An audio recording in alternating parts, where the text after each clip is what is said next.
Albert Einstein once said, everybody's a genius, but if you judge a fish by its ability to climb a tree, it will live its whole life believing that it is stupid.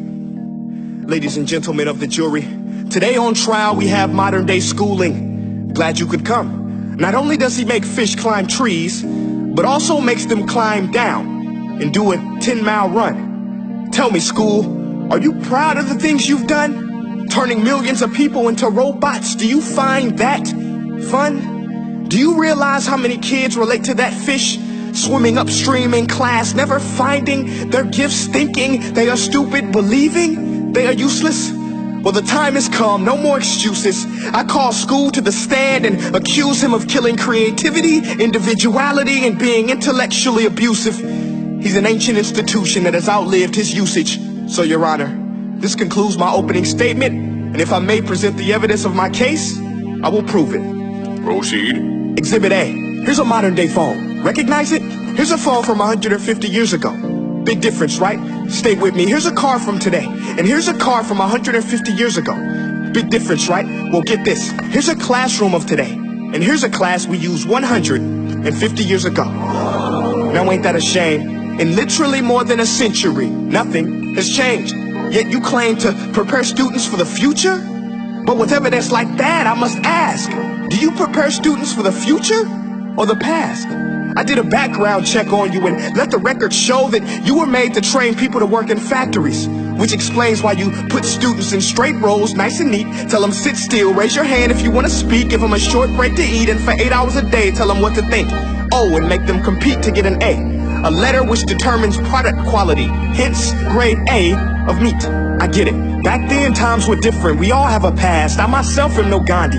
But today, we don't need to make robot zombies. The world has progressed. And now we need people who think creatively, innovatively, critically, independently, with the ability to connect. See, every scientist will tell you that no two brains are the same. And every parent with 2 or more children will confirm that claim.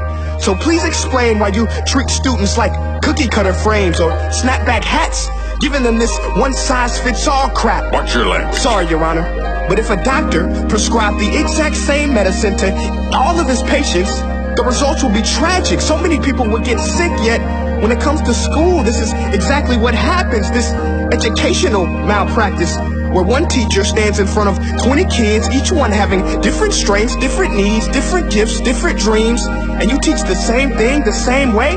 That's horrific. Ladies and gentlemen, the defendant should not be acquitted. This may be one of the worst criminal offenses ever. And let's mention the way you treat your employees. Objection. Overruled. I want to hear this. It's a shame. I mean, teachers have the most important job on the planet, yet they're underpaid? No wonder so many students are short-changed. Let's be honest. Teachers should earn just as much as doctors, because a doctor can do heart surgery and save the life of a kid. But a great teacher can reach the heart of that kid and allow him to truly live. See, teachers are heroes that often get blamed, but they're not the problem.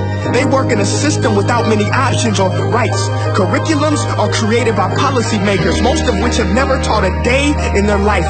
Just obsessed with standardized tests. They think bubbling in a multiple choice question will determine success.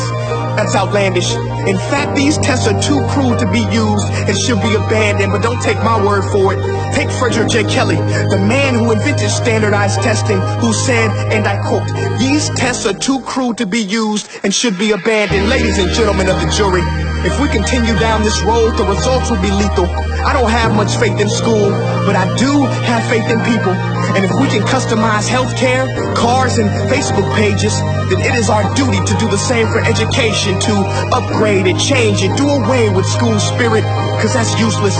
Unless we're working to bring the spirit out of each and every student. Let's give every gift an equal chance. I know this sounds like a dream, but countries like Finland are doing impressive things.